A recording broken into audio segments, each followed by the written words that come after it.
जय हिंद। स्वागत है आप सभी का अपने यूट्यूब परिवार बीए सेमेस्टर वाला में। आज के इस क्लास में हम लोग कवर करेंगे बीए फोर्थ सेमेस्टर हिस्ट्री यानी इतिहास। एक इतिहास और आपका होता है फोर्थ सेमेस्टर में पढ़ाया जाता है जिसे एंशियंट हिस्ट्री प्राचीन इतिहास कहते हैं। एक मॉडर्न हिस्ट्री होता है, तो यह केवल आपका इतिहास है यानी हिस्ट्री। ठीक है, पेपर का नाम देख लेंगे हिस्ट्री ऑफ मॉडर्न यूरोप। इसमें आपको 1453 से लेकर 1789 तक पढ़ना होता है। जो आपको एडमिट कार्ड मिला होगा एग्ज़ाम देने के लिए, उस पर ये आपका लिखा होगा पेपर का नाम। ठीक है ना। ये सॉल्वेड मॉडल पेपर है एग्ज़ाम 2026-27 के लिए। 2025 का मैंने क्वेश्चन पेपर दे दिया है, डिस्क्रिप्शन बॉक्स में प्लेलिस्ट का लिंक है। आपने नहीं देखा है तो जा करके उस क्वेश्चन पेपर को देख लीजिएगा। ठीक है। बाकी इस क्लास में क्या है गुरुजी, तो इस क्लास में 2018, 17, 23 और 2024 के जितने भी प्रश्न आपके पूछे गए थे सारे मैंने इस क्लास में कवर कर लिया है। ठीक है ना। तो आप यहाँ देखेंगे जो दीनदयाल उपाध्याय गोरखपुर विश्वविद्यालय है और उससे जो अफिलेटेड सभी कॉलेज हैं, उन सभी कॉलेजों में आपके एग्ज़ाम होने वाले हैं 24 अप्रैल 2026 को। ठीक है ना। हिस्ट्री का पेपर कोड रहेगा HIS 202F। ठीक है। और इसमें बात करें उत्तर प्रदेश में जितने भी यूनिवर्सिटी हैं जहाँ भी आपके हिस्ट्री ऑफ मॉडर्न यूरोप पढ़ाया जा रहा है, सभी बच्चे इस क्लास को अटेंड करेंगे। ठीक है ना। पहला क्वेश्चन देखें, पूछा गया है यूटोपिया नामक ग्रंथ की रचना किसने की, या फिर यूटोपिया पुस्तक किसने लिखा है। थॉमस मोर के द्वारा यूटोपिया की रचना की गई है। बी ऑप्शन राइट है क्वेश्चन नंबर पहले का। बहुत ही इंपॉर्टेंट है। यूटोपिया थॉमस मोर के द्वारा लिखी गई है, तो प्रकाशन कब हुआ था, प्रकाशन हुआ तो किस भाषा में प्रकाशन हुआ था। तो देखें थॉमस मोर के द्वारा यूटोपिया लिखा गया है और इस पुस्तक का जो प्रकाशन है वो 1516 में हुआ था। किस भाषा में, तो लैटिन भाषा में प्रकाशित हुई थी। ठीक है ना। ये क्लास देखिए बहुत ही ज़्यादा डीपली मैं पढ़ाता हूँ सारे सब्जेक्ट को, आप सभी लोग जानते हैं। ये आपका अपना ही चैनल है, अभी तक आपने सब्सक्राइब नहीं किया है तो प्लीज़ सब्सक्राइब करके सपोर्ट ज़रूर करें। मुझे आपके सपोर्ट की बहुत ही ज़्यादा आवश्यकता है। ठीक है, क्योंकि मैं आप लोगों के लिए बहुत ही ज़्यादा मेहनत करता हूँ। देखें सेकंड क्वेश्चन है सर्वप्रथम यानी सबसे पहले यूरोप में, ठीक है ना, एक सेकंड यहाँ पर चले। दूसरा क्वेश्चन है इसमें देखें सर्वप्रथम यानी सबसे पहले यूरोप में पुनर्जागरण कहाँ से प्रारंभ हुआ। सबसे पहले यूरोप में पुनर्जागरण इटली से प्रारंभ हुआ था। बी ऑप्शन आपका राइट हो जाएगा क्वेश्चन नंबर दूसरे का। ठीक है। की पॉइंट को बिल्कुल भी मिस नहीं करना है, यहाँ से आपके एग्जाम में आप लोग देखे होंगे, यहाँ से कई सारे क्वेश्चन आपके एग्जाम में आते हैं। यूरोप में पुनर्जागरण की शुरुआत 14वीं शताब्दी में इटली से हुई थी। मुख्य रूप से इटली का फ्लोरेंस शहर इस बौद्धिक और सांस्कृतिक आंदोलन का केंद्र माना जाता है। आपके एग्जाम में कई बार पूछा है कि यूरोप में पुनर्जागरण इटली के किस शहर से हुआ है। फ्लोरेंस नामक शहर से शुरुआत हुई थी। यूरोप में जो पुनर्जागरण है इसकी शुरुआत कब हुई थी, 13वीं-14वीं शताब्दी में हुई थी। कहीं 13 शताब्दी लिखा हुआ मिलेगा, कहीं आपको 14 शताब्दी लिखा हुआ मिलता है। ठीक है, तो इस चीज़ को आपको नोट करके रखना है। देखिए क्वेश्चन नंबर 3 आपसे पूछा गया है यूरोप के आधुनिक युग का प्रारंभ होता है। यूरोप के आधुनिक युग का जो प्रारंभ है वो 1453 में होता है। ये ऑप्शन राइट है क्वेश्चन नंबर तीसरे का। क्यों होता है ध्यान दीजिएगा। देखिए कुस्तुनतुनिया का पतन 1453 ईस्वी में उस्मानी तुर्कों ने कुस्तुनतुनिया वर्तमान इस्तांबुल पर विजय प्राप्त की थी, जिसे यूरोपीय इतिहास में मध्यकाल के अंत और आधुनिक काल की शुरुआत का मुख्य बिंदु माना जाता है। ठीक है। चलिए अगला क्वेश्चन देखेंगे, 4 नंबर पूछा गया है मोनालिसा किसकी कृति है। मोनालिसा एक चित्र है और इस चित्र को किसने बनाया है, लियोनार्डो दा विंची ने बनाया है। बी ऑप्शन राइट है क्वेश्चन नंबर 4 का। ठीक है। अब यहाँ पर देख लेंगे मोनालिसा इटली के पुनर्जागरण काल के कलाकार लियोनार्डो दा विंची द्वारा 16वीं शताब्दी में बनाई गई एक विश्व प्रसिद्ध पेंटिंग है। नेक्स्ट क्वेश्चन देखेंगे, 5 नंबर पूछा गया है, मोस्ट इम्पोर्टेंट ये भी हो जाएगा। ठीक है, मानववाद का जनक किसे माना जाता है। ह्यूमनिज्म का जो जनक है वो पेत्रार्क को माना जाता है। ये ऑप्शन आपका राइट हो जाएगा। क्लास को लाइक भी करते चलेंगे, ठीक है, क्योंकि क्लास बहुत ही अच्छी है। क्वेश्चन नंबर 6 देखें, द लास्ट जजमेंट किसकी कृति है। द लास्ट जजमेंट को किसने लिखा है, माइकल एंजेलो के द्वारा द लास्ट जजमेंट लिखा गया है। ठीक है ना, माइकल एंजेलो के द्वारा। ऑप्शन नंबर डी इसमें करेक्ट जाएगा क्वेश्चन नंबर 6 का। अब यहाँ पर की पॉइंट को आप लोग देख लेंगे। ठीक है, द लास्ट जजमेंट प्रसिद्ध इतालवी कलाकार माइकल एंजेलो की कृति है। यह महान भित्ति चित्र है। ध्यान रखिएगा, माइकल एंजेलो लास्ट जजमेंट क्या है, एक भित्ति चित्र है। किसने लिखा है, इसको माइकल एंजेलो ने लिखा है। ठीक है, तो यह महान भित्ति चित्र वेटिकन सिटी में सिस्टीन चैपल की वेदी की दीवार पर बना है। इसे माइकल एंजेलो ने 1536 और 1541 के बीच चित्रित किया था। नेक्स्ट क्वेश्चन देख लेंगे, 7 नंबर आपसे क्या पूछा गया है। देखिए क्वेश्चन नंबर 7 है कि निम्नलिखित में से फ्रांस की क्रांति का मुख्य उद्देश्य क्या था। फ्रांस की क्रांति का मुख्य उद्देश्य था निरंकुश राजतंत्र को समाप्त कर देना। बी ऑप्शन आपका करेक्ट हो जाएगा। इसमें कुछ की पॉइंट आपको याद कर लेने हैं। 1789 की फ्रांसीसी क्रांति का मुख्य उद्देश्य फ्रांस में प्रचलित अन्यायपूर्ण और निरंकुश राजतंत्र को समाप्त करना था। ठीक है, इस क्रांति का उद्देश्य राजा लुई 14वां की असीमित शक्तियां, सामंती व्यवस्था और कुलीन वर्ग व पादरियों के जन्मजात विशेषाधिकारों को खत्म कर एक संवैधानिक व समान अधिकार वाली व्यवस्था स्थापित करना था। ठीक है, चलिए क्वेश्चन नंबर 8 आपसे पूछा गया है। चर्च की सांसारिकता के विरुद्ध किसने 95 प्रबंध या फिर 95 थीसिस लिखा। तो आप सभी लोग जानते हैं मार्टिन लूथर ने 95 प्रबंध या 95 थीसिस लिखा था। सी ऑप्शन राइट है क्वेश्चन नंबर 8 का। ठीक है, यहाँ पर आप लोग देख लेंगे, बहुत ही ज़्यादा इंपॉर्टेंट रहेगा ये क्वेश्चन। देखें, चर्च की सांसारिकता, भ्रष्टाचार और क्षमा पत्रों की बिक्री के विरुद्ध 95 प्रबंध यानी 95 थीसिस मार्टिन लूथर ने लिखा था। कब लिखा था?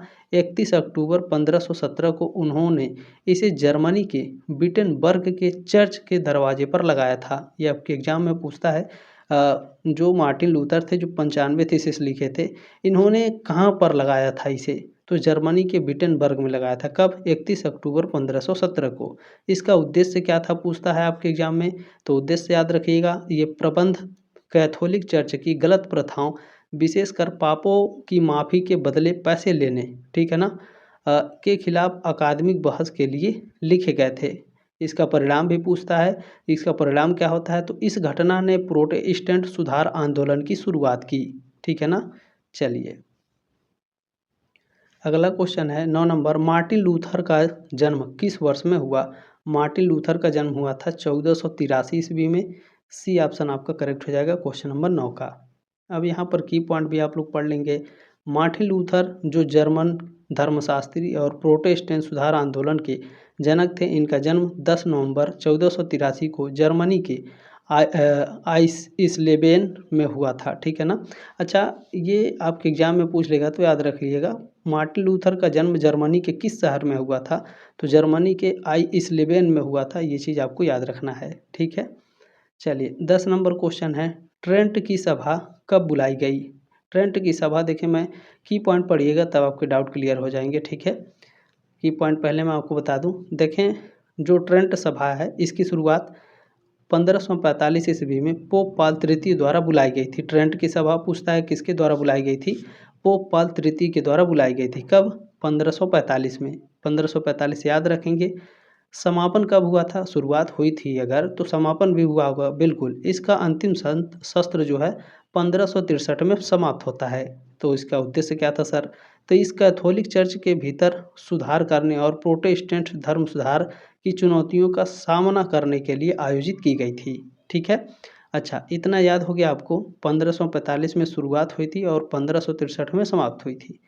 अब यहाँ देखिए, ट्रेंट की सभा बुलाई गई, तो आप कहेंगे कि 1545 में बुलाई गई, लेकिन ऑप्शन में है नहीं। तो अब क्या करेंगे? तब आपके दिमाग में क्वेश्चन आएगा कि सर ने बताया था कि ट्रेंट की सभा समाप्त हुई थी 1563 में। ठीक है, 1563 ऑप्शन में है क्या? बिल्कुल है। सी ऑप्शन राइट है क्वेश्चन नंबर 10 का।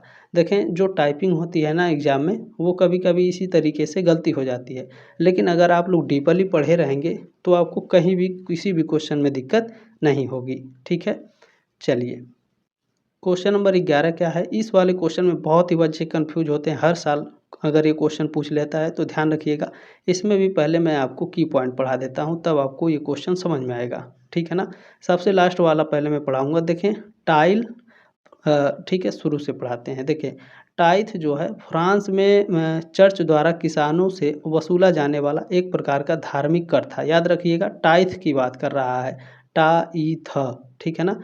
यह कर कृषि उपज के 10वें हिस्से के बराबर होता था। आपके एग्जाम में कई बार पूछा है कि जो चर्च, फ्रांस में चर्च के द्वारा जो किसानों पर टैक्स लगाया जाता था, वो किस हिस्से के बराबर होता था? तो 1/10वें हिस्से के बराबर होता था। ठीक है ना। अच्छा, यानी किसानों को अपनी फसल में से 10% हिस्सा चर्च को देना होता था। ठीक है, यह मुख्य रूप से तीसरे स्टेट यानी साधारण जनता पर लगाया जाता था। ठीक है, अब यहाँ पर खेला शुरू होता है, ध्यान रखिएगा। यहाँ पर टाइल लिखा हुआ था नहीं है, ठीक है ना, टाइल और टाई था, ठीक है ना, टाइल और ताइथ में अंतर है, तो ध्यान रखिएगा। टाइल प्रत्यक्ष भूमि कर था जो राज्य को दिया जाता था, जबकि जो टाइथ था ये धार्मिक कर था। ठीक है ना, तो इसी में बच्चे कंफ्यूज होते हैं। टाइट और टाइल दोनों आपके जो वर्ड हैं वो सेम है, लास्ट वाला में केवल चेंज है। अगर ल रहेगा तो प्रत्यक्ष भूमि कर, यदि थ रहेगा तो धार्मिक कर। ठीक है ना, तो ये आपका क्लियर हो गया। अब यहाँ पर क्वेश्चन में क्या पूछा है इसे याद रखिएगा। देखिए पूछा है टाइथ क्या था, तो सर ने बताया है कि अगर थ रहेगा तो ये धार्मिक कर हो जाएगा, यदि ल रहेगा तो ये क्या हो जाएगा, ये आपका हो जाएगा, यदि ल रहेगा लास्ट में तो ये आपका प्रत्यक्ष भूमि कर हो जाएगा। ठीक है, क्लियर हो गया ना।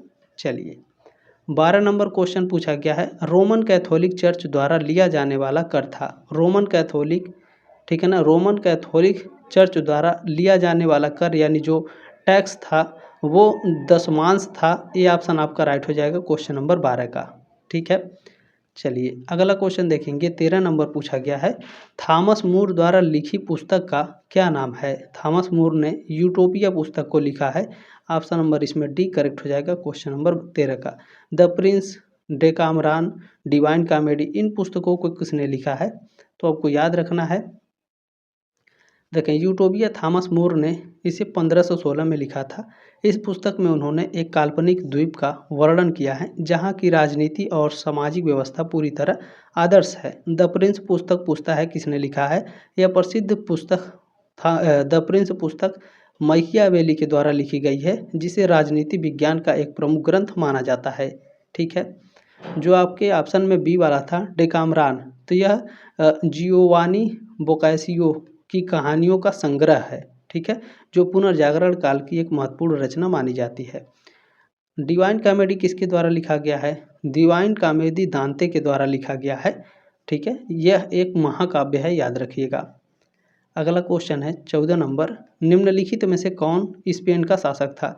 स्पेन का शासक चार्ल्स तृतीय था, ठीक है, या फिर चार्ल्स थर्ड ऐसे लिख करके आता है, तो ए ऑप्शन राइट हो जाएगा क्वेश्चन नंबर 14 का। ठीक है, अब यहाँ पर याद रखिएगा, बहुत ही ज़्यादा इंपॉर्टेंट रहेगा ये आपका की पॉइंट। देखें चार्ल्स तृतीय, इसने 1759 से 1788 तक ये स्पेन के राजा थे। उन्हें एक प्रबुद्ध निरंकुश शासक माना जाता है। आपके एग्जाम में कई बार पूछा है स्पेन के, ठीक है ना, ये स्पेन है ना, क्या है, ठीक है, स्पेन के प्रबुद्ध निरंकुश राजा किसे कहा जाता है, चार्ल्स तृतीय को कहा जाता है। ठीक है, जिसने स्पेन की अर्थव्यवस्था और प्रशासन में कई महत्वपूर्ण सुधार किए थे। जो जेम्स द्वितीय हैं आपके ऑप्शन में, ये मुख्य रूप से इंग्लैंड, स्कॉटलैंड और आयरलैंड के राजा थे। ठीक है, और जार, तो आप सभी को पता है जार की उपाधि किसकी होती थी, तो यह किसी व्यक्ति का नाम नहीं है जार, क्योंकि यह रूस के शासकों की एक उपाधि थी जार। ठीक है, चलिए क्वेश्चन नंबर 15 पूछा गया है कि वेस्टफेलिया की संधि पर हस्ताक्षर हुए कब हुए थे, 1648 ईस्वी में। ये ऑप्शन आपका राइट हो जाएगा क्वेश्चन नंबर 15 का। ठीक है, अब यहाँ पर बहुत ही ज़्यादा की पॉइंट है और बहुत ही इंपॉर्टेंट है। वेस्टफेलिया की संधि 1648 में हस्ताक्षरित हुए थे। ठीक है ना, 1648, 15 का ये ऑप्शन आपका करेक्ट हो जाएगा। अच्छा, इन संधियों पर मुख्य रूप से 24 अक्टूबर 1648 को हस्ताक्षर किए गए थे, जिसने यूरोप में 3 साल के युद्ध 1618 से 1648, ठीक है ना, और 80 साल के युद्ध को समाप्त कर दिया। इस संधि जर्मनी के वेस्टफेलिया क्षेत्र में म्यूनस्टर और ओस्नाब्रुक शहरों में संपन्न हुई थी। यह बात आपको याद रखना है कि वेस्टफेलिया की संधि का जो हस्ताक्षरित हुई थी किन सन में हुई थी, ये तो मैंने बता दिया, किस शहर में हुई थी, तो ये भी आपको याद रखना है। ठीक है ना, चलिए अगला क्वेश्चन देखेंगे। 16 नंबर पूछा गया है कि चार्ल्स पंचम का जन्म हुआ था, कब हुआ था, तो 1500 ईस्वी में चार्ल्स पंचम का जन्म हुआ था। ये ऑप्शन आपका राइट है। यहाँ याद रखेंगे चार्ल्स पंचम का जन्म 1500 ईस्वी में 24 फरवरी 1500 को हुआ था। डेट याद रखिएगा, ठीक है ना। वे पवित्र रोमन सम्राट और स्पेन के राजा चार्ल्स प्रथम के रूप में 1516 से 1556 ईस्वी में शासन करते हैं। उनका जन्म फ्लैंडर्स वर्तमान बेल्जियम के घेंट में हुआ था। ये जगह को भी आप याद रखिएगा। अगला क्वेश्चन क्या है 17 नंबर, प्रोटेस्टेंट आंदोलन सर्वप्रथम प्रारंभ हुआ। प्रोटेस्टेंट आंदोलन ये कहाँ हुआ था? तो यह आपका जर्मनी से प्रारंभ हुआ था। ये ऑप्शन आपका राइट हो जाएगा 17 नंबर प्रश्न का, ठीक है। इसकी शुरुआत कब होती है? तो 31 अक्टूबर 1517 को जर्मन भिक्षु और प्रोटेस्टेंट मार्टिन लूथर ने विटेनबर्ग जर्मनी में कैथोलिक चर्च की प्रथाओं के विरोध में 95 थीसिस प्रकाशित किए थे। कारण क्या था? तो यह आंदोलन कैथोलिक चर्च में व्याप्त भ्रष्टाचार, विशेष रूप से पापों की क्षमा पत्र बेचने के विरोध में शुरू हुआ था, ठीक है। चलिए 18 नंबर क्वेश्चन आपसे पूछा गया है, राजा ईश्वर के प्रति उत्तरदायी है, किसी सांसारिक शक्ति अथवा संस्था के प्रति नहीं। किसका कथन है? ये स्टेटमेंट जेम्स प्रथम ने दिया था। ये ऑप्शन आपका राइट हो जाएगा। अब यहाँ आपको याद रखना है, इंग्लैंड के राजा जेम्स प्रथम 1603 से 1625 इनका शासनकाल रहा। राजाओं के दैवी अधिकार सिद्धांतों के प्रबल समर्थक थे। अगला क्वेश्चन है 19 नंबर, ज्विंगली किस देश का था? फ्रांस, स्पेन, पुर्तगाल या फिर स्विट्जरलैंड? तो जो ज्विंगली था यह स्विट्जरलैंड का था, ठीक है। इसमें डी ऑप्शन आपका राइट हो जाएगा क्वेश्चन नंबर 19 का। अब यहाँ आपके की पॉइंट आपको बहुत ही हेल्प करेंगे। देखें, हुनरिक ज्विंगली, ठीक है, एक प्रसिद्ध स्विस सुधारक थे जिन्होंने स्विट्जरलैंड में सुधार आंदोलन का नेतृत्व किया था। उनका जन्म स्विट्जरलैंड के सेंट गैलन कैटन के वाइल्ड हाउस में हुआ था। इनका जन्म भी आपको याद रखना है। अगला क्वेश्चन है कि पृथ्वी सूर्य के चारों ओर घूमती है, यह कथन किसका है? पृथ्वी सूर्य के चारों ओर घूमती है, यह स्टेटमेंट कोपरनिकस का है। इसमें डी ऑप्शन आपका राइट हो जाएगा क्वेश्चन नंबर 20 का। कुछ बच्चे कहते हैं गैलीलियो का है, तो उनका मैं डाउट क्लियर कर देता हूँ, ध्यान रखिएगा। देखें, निकोलस कोपरनिकस ने 16वीं शताब्दी में हेलियोसेंट्रिक मॉडल सूर्य केंद्रित सिद्धांत प्रस्तुत किया था। आपके एग्जाम में कई बार पूछा है हेलियोसेंट्रिक मॉडल किसने प्रस्तुत किया? कोपरनिकस ने। इसे हिंदी में याद रखिएगा, सूर्य केंद्रित सिद्धांत किसने दिया? कोपरनिकस ने, ठीक है। जिसके अनुसार पृथ्वी और अन्य ग्रह सूर्य के चारों ओर चक्कर लगाते हैं। उन्होंने अपनी पुस्तक डी रिवोल्यूशनिबस ओरेबियम कोलेस्टियम इसमें इस सिद्धांत का विवरण दिया था। इस पुस्तक का नाम आपको याद रख लेना है, ठीक है। अच्छा, बहुत बाद में आपको याद रख लेना है गैलीलियो। कुछ बच्चे कहते हैं, देखिए गैलीलियो के बाद में दूरबीन के माध्यम से इस सिद्धांत की पुष्टि की थी, लेकिन इसकी स्थापना सबसे पहले कोपरनिकस ने की थी। ये बात आपको याद रखना है, ठीक है। क्लियर हो गया। 21 नंबर क्वेश्चन है कि प्रथम प्रिंटिंग प्रेस किसके द्वारा स्थापित की गई थी? तो गुटेनबर्ग के द्वारा प्रथम प्रिंटिंग प्रेस स्थापित की गई थी। बी ऑप्शन आपका राइट है। कब की गई थी? ये भी आपके एग्जाम में पूछा जाता है, तो याद रखिएगा।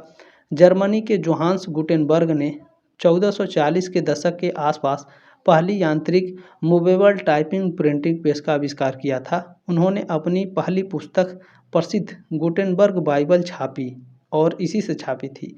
अच्छा, यहाँ पर आप लोग नोट कर लीजिएगा, भारत में पहली प्रिंटिंग प्रेस 1556 में पुर्तगालियों द्वारा गोवा में स्थापित की गई थी, लेकिन विश्व की पहली प्रेस गुटेनबर्ग द्वारा स्थापित की गई थी, ठीक है ना। चलिए 22 नंबर क्वेश्चन है कि जूलियस सीजर के रचनाकार हैं। मोस्ट इंपोर्टेंट हो जाएगा ये क्वेश्चन। जूलियस सीजर के रचनाकार विलियम शेक्सपियर हैं। बी ऑप्शन राइट है क्वेश्चन नंबर 22 का, ठीक है। जूलियस सीजर यह एक नाटक है और इसे 1599 में लिखा गया था विलियम शेक्सपियर के द्वारा। यह रोमन इतिहास की घटनाओं पर आधारित है, यह भी आपको याद रखना है। चलें, क्वेश्चन नंबर 23 आपसे पूछा गया है, माइकल एंजिलो कौन था? माइकल एंजिलो चित्रकार और मूर्तिकार दोनों था, ठीक है। तो इसमें सी ऑप्शन आपका करेक्ट हो जाएगा। ए और बी दोनों आपके करेक्ट हैं। अगला क्वेश्चन 24 नंबर पूछा गया है, इटालियन गद्य का जनक किसे माना जाता है? इटालियन गद्य का जनक माना जाता है बोकासियो को। ऑप्शन नंबर ए करेक्ट हो जाएगा क्वेश्चन नंबर 24 का, ठीक है। देखें, जियोवानी बोकासियो 1313 से 1375 को उनकी प्रसिद्ध कहानियों के संग्रह विशेषकर डेकाएमरान, ठीक है ना, डेकाएमरान के लिए इतालवी गद्य का जनक कहा जाता है। उन्होंने लैटिन के बजाय आम बोलचाल की इतालवी भाषा में लिखकर इतालवी गद्य साहित्य की नींव रखी थी। उन्हें पेट्रार्क और दांते के साथ इतालवी साहित्य के 3 स्तंभों में से एक माना जाता है। ठीक है, चलिए लास्ट क्वेश्चन नहीं है, क्वेश्चन में पूछा गया है द लास्ट जजमेंट तथा द फॉल ऑफ मैन कृतियां हैं। The last judgment, the fall of man, ये किसकी कृति है? तो यह माइकल एंजेलो की कृति है। ठीक है, किसकी? माइकल एंजेलो की। डी ऑप्शन आपका राइट हो जाएगा। चलिए अगला क्वेश्चन है 26 नंबर। निम्नलिखित में से पोप ने चर्च के अंतर्गत पदों को बेचकर धन एकत्र करना आरंभ किया। किसने आरंभ किया था? तो पोप लियो 10 ने किया था। बी ऑप्शन आपका राइट हो जाएगा।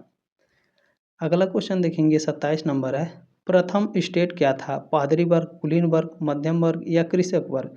प्रथम स्टेट, ठीक है, तो प्रथम स्टेट ये आपके पादरी वर्ग होते थे। ये ऑप्शन आपका राइट है। सर जी कुलीन वर्ग, मध्यम वर्ग क्या है या कृषक वर्ग क्या है? तो ध्यान रखिएगा, देखें प्रथम स्टेट में पादरी वर्ग आते थे। ये कैथोलिक चर्च के उत्तराधिकारी और अन्य सदस्य होते थे। द्वितीय स्टेट में कुलीन वर्ग आता था, इसमें राजा के करीबी और जमींदार आते थे। तृतीय स्टेट में आम जनता, जिसे कृषक, व्यापारी, वकील और मध्यम वर्ग शामिल था। ठीक है, चलिए नेक्स्ट क्वेश्चन है, यूरोप में धर्म सुधार आंदोलन कब शुरू हुआ? तो यूरोप में धर्म सुधार आंदोलन 1517 में हुआ। बी ऑप्शन आपका राइट है, क्वेश्चन नंबर 28 का। अगला क्वेश्चन है 29 नंबर। लूथर यानी मार्टिन लूथर के समर्थक क्या कहे गए? प्रोटेस्टेंट, कैथोलिक या गार्डिनल? जो मार्टिन लूथर के समर्थक थे उनको प्रोटेस्टेंट कहा जाता था। ये ऑप्शन आपका राइट है। चलिए अगला क्वेश्चन है, गस्टवस एडाल्फस किस देश का राजा था? तो ठीक है ना, गस्टवस एडाल्फस ये आपका स्वीडन देश का राजा था। सी ऑप्शन राइट है, क्वेश्चन नंबर 30 का। ठीक है, अब यहाँ की पॉइंट को भी आपको याद कर लेना है। वह गुस्टाव सेकंड एडोल्फ के नाम से भी जाना जाता है। जो गुस्टाव एडोल्फस है 1611 से 1632 तक इसने शासन किया था। उन्हें आधुनिक युद्ध के जनक के रूप में भी याद किया जाता है, जिन्होंने स्वीडन को एक प्रमुख यूरोपीय शक्ति बनाया। आपके एग्जाम में पूछता है आधुनिक युग के जनक स्वीडन में किसे माना जाता है? तो एडोल्फ गुस्टाव को माना जाता है। ठीक है, चले अगला क्वेश्चन क्या है 31 नंबर। क्रिश्चियन पंचम राजा था, क्या कर रहा है? क्रिश्चियन पंचम राजा था डेनमार्क, स्वीडन, हॉलैंड या फिर रूस का? तो इसे डेनमार्क का राजा था क्रिश्चियन पंचम। ये ऑप्शन आपका राइट है। अब यहाँ आपको याद रख लेना है, देखें क्रिश्चियन पंचम डेनमार्क और नॉर्वे का राजा था। डेनमार्क अगर ऑप्शन में नहीं देगा तो नॉर्वे देगा, तो ध्यान रखिएगा। क्रिश्चियन पंचम, ठीक है, इसने 1670 से 1699 तक डेनमार्क और नॉर्वे के राजा के रूप में शासन किया था। जो क्रिश्चियन पंचम है इसने ओल्डनबर्ग घराने से था। क्रिश्चियन पंचम कहाँ से था? ओल्डनबर्ग घराने से। और फ्रेडरिक तृतीय का बेटा था, ये भी याद रखिएगा। उसने डेनमार्क में निरंकुश शासन को मजबूत किया। वह स्वीडन के खिलाफ स्कानिक, ठीक है ना, स्कानियन युद्ध 1575 से 1675 से 1679 में लड़े थे। ठीक है ना, स्कानियन युद्ध कब लड़ा था ये क्रिश्चियन पंचम ने? तो ध्यान रखिएगा, यहाँ पर डेट आपका दिया गया है। ठीक है, चलिए अगला क्वेश्चन है 32 नंबर। 30 वर्षीय युद्ध का प्रमुख कारण क्या था? 30 वर्षीय युद्ध का प्रमुख कारण था धर्म। ठीक है, ये ऑप्शन आपका राइट है। नेक्स्ट क्वेश्चन है, पावर लूम का आविष्कार किसके द्वारा किया गया था? पावर लूम का आविष्कार किया गया एडमंड कार्टराइट के द्वारा। ये ऑप्शन आपका राइट है। कब किया गया था ये भी आपके एग्जाम में पूछता है, मोस्ट इंपॉर्टेंट है। तो एडमंड कार्टराइटर ने 1785 में पहला सफल पावर लूम यानी बिजली से चलने वाला करघा पेटेंट कराया था। अगला क्वेश्चन है, फ्लाइंग शटल के आविष्कारक थे। फ्लाइंग शटल का आविष्कार किसने किया था? तो जॉन के ने फ्लाइंग शटल का आविष्कार किया था। ये ऑप्शन आपका राइट है। कब किया था ये भी आपके एग्जाम में पूछा जाता है। फ्लाइंग शटल के आविष्कारक जॉन के थे। फ्लाइंग शटल का आविष्कार 1733 में होता है। ठीक है, 1733 में। इसका महत्व क्या था? तो इसने बुनाई की प्रक्रिया को बहुत तेज कर दिया, जिससे एक ही बुनकर चौड़ा कपड़ा आसानी से बुन सकता था। ठीक है, इसमें जो आपके जेम्स हरग्रीव्स, रिचर्ड आर्कराइट और क्रॉम्पटन थे, इनके बारे में जान लीजिए।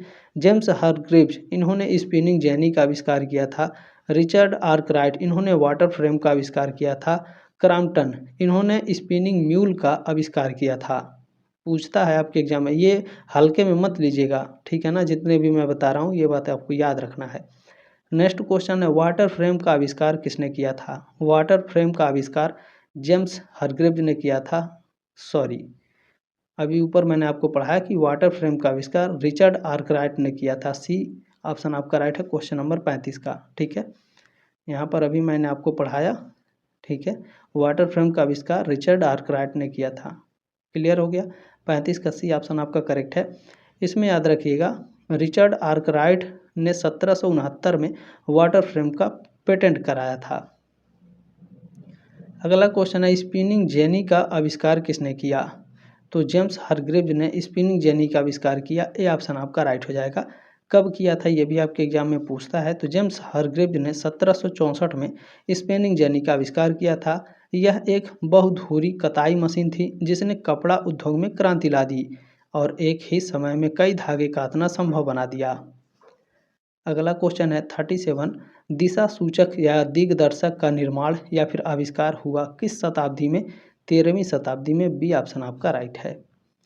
अगला क्वेश्चन है 38 नंबर, 1733 में फ्लाइंग शटल के आविष्कार से कपड़ों की बुनाई में तेजी आई, ठीक है। इसका आविष्कार किसने किया? जॉन के ने किया था। बी ऑप्शन आपका राइट हो जाएगा। अगला क्वेश्चन है 39 नंबर, पावर लूम नामक मशीन का आविष्कार कब हुआ? पावर लूम अभी मैंने ऊपर पढ़ाया आपको, ठीक है। 1785 में पावर लूम मशीन का आविष्कार हुआ था। बी ऑप्शन आपका राइट है। अगला क्वेश्चन है 40 नंबर, पूछा गया कि लुजियन का युद्ध लड़ा गया 1632 ईस्वी में। ए ऑप्शन आपका राइट हो जाएगा। लुजियन का युद्ध लड़ा गया, तो इससे संबंधित सारी चीज़ें आपको याद रख लेनी है। लुजियन का प्रसिद्ध युद्ध 16 नवंबर 1632 को लड़ा गया था। युद्ध तो यह 30 वर्षीय युद्ध के दौरान हुए सबसे महत्वपूर्ण लड़ाइयों में से एक थी। इसमें प्रतिभागी कौन कौन थे? तो यह लड़ाई स्वीडन के राजा गुस्ताव एडोल्फस के नेतृत्व वाली स्वीडन सेना और अल्ब्रेक्ट वान वालेंस्टीन के नेतृत्व वाली पवित्र रोमन साम्राज्य की सेना के बीच हुई थी, ठीक है। परिणाम क्या हुआ? तो यह जो युद्ध था स्वीडन जीत गया था, लेकिन इस युद्ध में स्वीडिश जो राजा थे गुस्ताव एडोल्फस, वो मारे गए थे, ठीक है। चले 41 नंबर क्वेश्चन है कि एक्स ला सापेल की संधि कब हुई? एक्स ला सापेल की संधि 1668 में हुई थी। डी ऑप्शन आपका राइट हो जाएगा क्वेश्चन नंबर 41 का, ठीक है। चले याद रख लेना इसमें आपको, ला सापेल की संधि प्रमुख रूप से 2 बार हुई, लेकिन आमतौर पर जब इसका उल्लेख होता है तो वह 1748 की संधि होती है, जिससे ऑस्ट्रेलिया उत्तराधिकार युद्ध को समाप्त कर दिया गया। 1748 याद रखिएगा। लेकिन 1668 ईस्वी में, ठीक है ना, फ्रांस और स्पेन के बीच युद्ध को समाप्त करने के लिए एक्स ला सापेल की संधि की गई थी। ये भी आपको याद रखना है, इसीलिए आपका 1668 राइट है। 1748 को भी याद रखिएगा, ठीक है ना। चलिए नेक्स्ट क्वेश्चन पूछा गया है, मैरी ट्यूडर ने इंग्लैंड में कब तक शासन किया? 5 वर्ष तक। ऑप्शन नंबर इसमें बी करेक्ट हो जाएगा आपका 42 का। चले इसमें आपको याद रख लेना, मैरी ट्यूडर का शासनकाल जुलाई 1553 से नवंबर 1558 उनकी मृत्यु तक हो जाती है, ठीक है। वह हेनरी अष्टम की पुत्री थी और उन्होंने अपने सौतेले भाई एडवर्ड षष्ठ के बाद सिंहासन संभाला था। कैथोलिक धर्म को पुनर्स्थापित करने के प्रयास के कारण उन्हें ब्लड मैरी, ठीक है ना, उन्हें क्या कहा जाता है?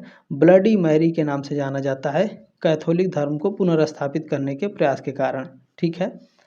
चलिए अगला क्वेश्चन पूछा गया है कि प्रसिद्ध पुस्तक सोशल कॉन्ट्रैक्ट किसके द्वारा लिखी गई? तो इस पुस्तक को रूसो के द्वारा लिखी गई है। सी ऑप्शन आपका राइट है। कब लिखी गई, मतलब इसका प्रकाशन कब हुआ? तो सोशल कॉन्ट्रैक्ट रूसो के द्वारा लिखी गई है। यह पुस्तक 1762 में प्रकाशित हुई थी, जो राजनीतिक दर्शन में एक अत्यंत प्रभावशाली कृति है और आधुनिक लोकतांत्रिक विचारों व फ्रांसीसी क्रांति के लिए आधारभूत मानी जाती है। अगला प्रश्न है, फ्रांस का राष्ट्रीय दिवस मनाया जाता है। फ्रांस का जो राष्ट्रीय दिवस है यह 14 जुलाई को मनाया जाता है। ये ऑप्शन आपका राइट है। नेक्स्ट क्वेश्चन 45 नंबर है, डिवाइन कॉमेडी के लेखक हैं, मोस्ट इंपॉर्टेंट रहेगा ये क्वेश्चन।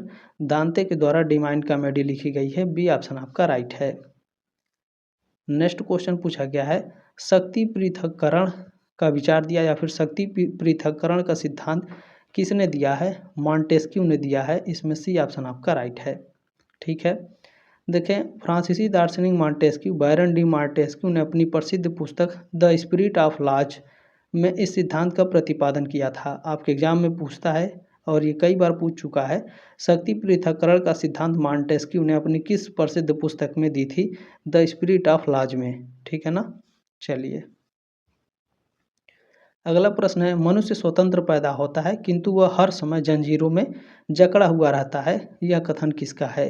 ये स्टेटमेंट रूसो का है, ए ऑप्शन आपका राइट है। अगला क्वेश्चन है 48 नंबर, यूट्रेक्ट की संधि पर हस्ताक्षर किस वर्ष में हुए? यूट्रेक्ट की संधि पर हस्ताक्षर कब हुए थे?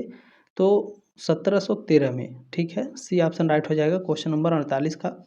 अब यूट्रेक्ट की संधि क्या है, इसकी कहानी देखिए। यह संधि 11 अप्रैल 1713 को डच शहर यूट्रेक्ट में हस्ताक्षरित की गई थी। इस संधि ने स्पेनिश उत्तराधिकार के युद्ध को समाप्त कर दिया था। आपके एग्जाम में कई बार पूछता है, यूट्रेक्ट की जो संधि हुई थी उसने किस युद्ध को समाप्त किया था? स्पेनिश उत्तराधिकार के युद्ध को समाप्त किया था। ठीक है, और इसमें हस्ताक्षर कौन कौन थे इसमें? तो Great Britain, France, Netherlands, Swiss यानी स्वीडन, प्रशिया के बीच शांति समझौता की एक श्रृंखला थी। ठीक है, चलिए 49 नंबर क्वेश्चन है, लुई चतुर्दश यानी लुई 14वां का वित्त मंत्री कौन था? लुई 14वां का, ठीक है ना, लुई 14वां का वित्त मंत्री कौन था? एक सेकेंड, ये लुई 14वां इस तरह से दिखाएगा है ना, लुई 14वां का वित्त मंत्री कौन था? तो कोलबर्ट था, ये ऑप्शन राइट है क्वेश्चन नंबर 49 का। अगला प्रश्न देख लेंगे, क्वेश्चन नंबर 50 पूछा गया है, रिसल्यू प्रधानमंत्री थे इंग्लैंड के, स्पेन के, फ्रांस के या फिर जर्मन के? जो रिसल्यू थे यह आपके फ्रांस के प्रधानमंत्री थे, याद रखिएगा, राजा नहीं प्रधानमंत्री। सी ऑप्शन राइट है क्वेश्चन नंबर 50 का। अब इनके बारे में थोड़ा सा जान लीजिए। रिसल्यू फ्रांस के प्रधानमंत्री थे, वे 1624 से 1642 तक फ्रांस में राजा लुई 13वें के मुख्यमंत्री यानी चीफ मिनिस्टर थे। ठीक है ना, यहाँ पर प्रधानमंत्री लिखा गया है तो इसको लेकर के आप लोग डाउट में मत रहिएगा, बाकी क्वेश्चन पे आप लोग ध्यान दीजिएगा। ठीक है, सप्तवर्षीय युद्ध इंग्लैंड और फ्रांस के बीच कब से कब तक लड़ा गया? सप्तवर्षीय युद्ध कब तक लड़ा गया था? तो सप्तवर्षीय युद्ध आपका लड़ा गया था 1756 से लेकर के 1763 तक। पूछता है सप्तवर्षीय युद्ध में सप्तवर्षीय युद्ध में किसके किसके बीच हुआ था? इंग्लैंड और फ्रांस के बीच। कब? 1756 से 1763 तक। नेक्स्ट क्वेश्चन है 52 नंबर, कि आतंक का राज किसने स्थापित किया था? आतंक का राज स्थापित किया था रॉबेस्पियर ने, बी ऑप्शन राइट है क्वेश्चन नंबर 52 का। ठीक है, अब इनके बारे में थोड़ा जान लीजिए। मैक्समिलियन रॉबेस्पियर ने फ्रांस में आतंक का राज स्थापित किया था। यह दौर 1793 से 1794 के बीच था। ठीक है, रॉबेस्पियर जैकोबिन क्लब का नेता था और उसने क्रांति के विरोधियों को खत्म करने के लिए कठोर नियंत्रण और दंड की नीति अपनाई थी। उसे क्रांति का जनक या आतंक के शासन का नेता माना जाता है। चलिए 53 नंबर क्वेश्चन है, कानून की आत्मा की रचना किसने की? कानून की आत्मा पुस्तक को लिखा है मॉन्टेस्क्यू ने, इसमें डी ऑप्शन आपका राइट हो जाएगा। कानून की आत्मा ये क्या है सर? तो ध्यान दीजिएगा, कानून की आत्मा यानी द स्पिरिट ऑफ लॉ की रचना मॉन्टेस्क्यू ने की थी। यह पुस्तक 1748 में प्रकाशित हुई थी। अगला क्वेश्चन देखें, पूछा गया है, पुनर्जागरण कालीन कलाओं में सर्वाधिक किसका विकास हुआ? पुनर्जागरण काल में सबसे ज़्यादा चित्रकला का विकास हुआ था, मूर्ति कला का विकास सेकंड नंबर पर था। ठीक है, डी ऑप्शन आपका करेक्ट है। अगला क्वेश्चन है 55 नंबर, लियोनार्डो दा विंची कौन था? लियोनार्डो दा विंची कौन था भैया? तो चित्रकार, वैज्ञानिक और गणितज्ञ, ये तीनों था Leonardo da Vinci. D option आपका करेक्ट हो जाएगा 55 नंबर प्रश्न का। क्वेश्चन नंबर 56 पूछा गया है, पुनर्जागरण काल की सबसे प्रमुख विशेषता किसे माना जाता है? तो मानववाद को पुनर्जागरण काल की सबसे प्रमुख विशेषता माना जाता है। बी ऑप्शन आपका राइट है। क्लियर हो गया ना। चलिए अगला प्रश्न है 57 नंबर, बैंक ऑफ फ्रांस की स्थापना हुई थी इसकी स्थापना हुई थी सन 1800 में बैंक ऑफ फ्रांस की, ठीक है। 57 का इसमें आप देखेंगे सी ऑप्शन राइट हो जाएगा, ठीक है। 58 नंबर प्रश्न है, नाइट्स कौन थे? नाइट्स आपके सैनिक थे, ठीक है। डी ऑप्शन आपका राइट है क्वेश्चन नंबर 58 का। सैनिक थे तो ये किस प्रकार के सैनिक थे, क्योंकि सैनिक कई प्रकार के होते हैं। तो नाइट्स मध्यकालीन यूरोप लगभग 9वीं शताब्दी में उच्च शिक्षित और प्रशिक्षित घुड़सवार सैनिक होते थे। क्या कौन से सैनिक? घुड़सवार सैनिक।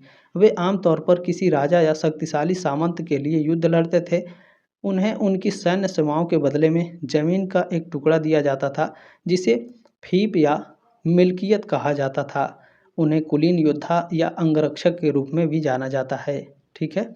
चलें, अगला क्वेश्चन है कि गौरवपूर्ण क्रांति के समय इंग्लैंड का शासक था। गौरवपूर्ण क्रांति जब हुई थी तो उस समय इंग्लैंड का जो शासक था वो जेम्स द्वितीय था।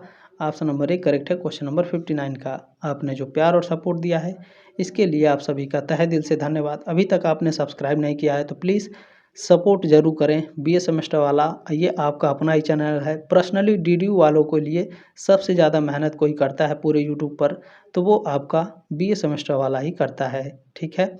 ये लास्ट क्वेश्चन है, इसके बाद आपका मॉडल 2 भी आएगा, ठीक है ना। उसके लिए आपको चिंता नहीं करना है, बीए सेमेस्टर वाला आपके साथ है, ठीक है। क्वेश्चन पेपर 2025 मैंने दे दिया है, जाकर के जरूर देख लीजिएगा, डिस्क्रिप्शन बॉक्स में लिंक है। एग्जाम के बाद आप लोग क्वेश्चन पेपर भेज सकते हैं 7607574584, ठीक है। किसी भी क्वेश्चन में कोई डाउट है तो भी आप हमसे पूछ लीजिएगा। चलें, क्वेश्चन कह रहा है कि निम्नलिखित में से किस फ्रांसीसी शासक ने कहा था कि मेरे बाद प्रलय है? तो देखें, जो लुई 15वां था इसने कहा था कि मेरे बाद प्रलय है। सी ऑप्शन राइट है क्वेश्चन नंबर 60 का। बाकी क्लास कैसी लगी कमेंट के माध्यम से अपनी राय कमेंट बॉक्स में ज़रूर रखिएगा। जल्दी मिलेंगे आपके नेक्स्ट क्लास में, तब तक के लिए जय हिंद, वंदे मातरम।